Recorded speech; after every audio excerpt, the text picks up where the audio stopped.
those who know me, I'm allergic to bullshit, probably like you, but even more allergic to the lies. And sure, it's the silly season and expected to see a little more lying. And sad we have to even deal with the lies at Quatermain. It's a sad fact of life because we don't have good governance here, in my opinion. There's 2 points to this video. One is to show you that 2 board members are lying to your face. One even challenged to prove whether they're lying. And I have the proof at the end of the video, so stay tuned for that. But the big surprise for this week is one board member, Janelle, all mild-mannered Janelle, right? Play it safe Janelle. She went on the attack to a candidate. She's not even running, and she goes on the attack of a neighbor in her building, Jim Ross. She went all Sherlock and sees his tax mailing address, therefore claims he must not be a resident. She didn't do any fact checking and leans in and starts challenging his trustworthiness, claiming that he's lying to us, flat out saying he's lying to us that he lives here all year round. Even more sad is poor Jim Ross's wife had to stand up and say, like, yo, what the hell are you talking about? Yeah, we live here. Then she offered some things like, yeah, our car's registered here. You can even look online, Jim votes here. And that wasn't enough for Janelle. She leaned in and started saying, none of the things you cited are requirements of being a full-time resident. You could walk into the DMV. Basically, Janelle's giving a list of all the things you could get away with kind of living in Florida for paper. She could write a book on it. I feel so bad for Jim's wife. I'm not even gonna. It's just so sad that. And then finally, Janelle backs down, like playing it like mild mannered again. Oh, sorry, I was just trying to be helpful to you and informative, but completely forgetting that she called him a flat out liar, let alone even apologize to them for that. And it's nothing short of revolting. I'd never met Jim, but my first impression is really from what I heard, how he conducted himself in the candidates meeting. Straight shooter, professional, clear message. And I am interested in meeting him and hearing a little more what he has to say. I guess he's holding a little shindig by the pool Sunday at noon.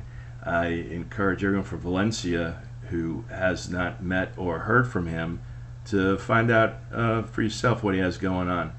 Getting back to the point of this video, which is calling out 2 liars on the board on this one matter, and that is Marlum and Janelle. And it's so funny that Janelle is challenging trustworthiness. I had some, for the most part, some degree of trustworthiness, but that's all eroded in light of the following. My trust for Janelle is eroded. It's like the pot calling the kettle black. It's pathetic. So here's what we got going on. On the message boards was a post. If anyone's wondering where the Quatermain email leak came from, it was from Marlum. She stole everyone's email address. Okay, that was a statement.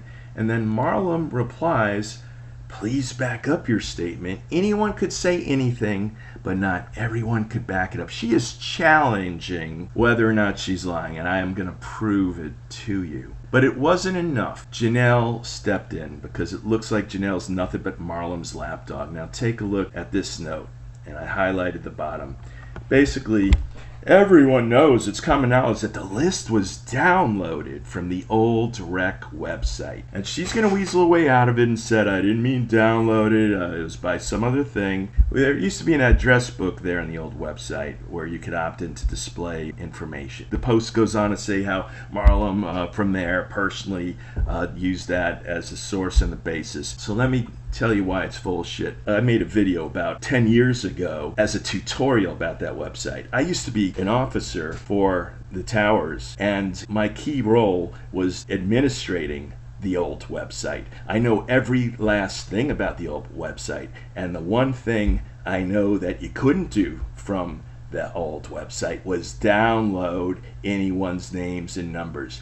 You had to go, if you wanted to try to compile that, you had to do it manually one at a time. You had to click on every last unit owner and copy and paste for a day and a half till you blew in the face to make it. There was nothing to download, and it is a bold-faced lie. And I found the video from 10 years ago, and it's attached to the end of this current one, which you'll see. I was trying to help the community, the whole point of the address book, and it was a means for us to reach out to each other, those who chose to. And there's a little shortcut to make the work a little easier, and that was the point of the video. I'm sick and tired of the lies, and you should be too at this point.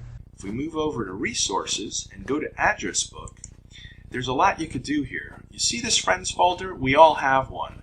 The difference is, you'll see I have 344 friends, and there's a reason for that. I'll show you that in a minute. Okay, I'm going to add a new friend. How do you do that? Let me show you. So let me click on resident, go down the list, and okay, over here we have Claudia Cespedes. She's running for the board, and I'd be interested to hear what she has to say as a CFO of a company. And you can see her email address and her phone number. But the thing here is this plus sign. If you click on the plus sign, it adds it to your friends list. And look at that. So let me go back to address book. And before it said 344, now you can see it says 345. So let me click on friends. And look at this. As I could scroll down, you can see all these phone numbers of lots and lots of people. Moving down to the C's, you can see Claudia has just been added over here. And I'll scroll down real quick. I think you get the idea. Hundreds and hundreds of phone numbers, email addresses. This is the easiest and quickest way that we're able to reach another. You know, it's a tool that was intended for us, designed for us, and available for us.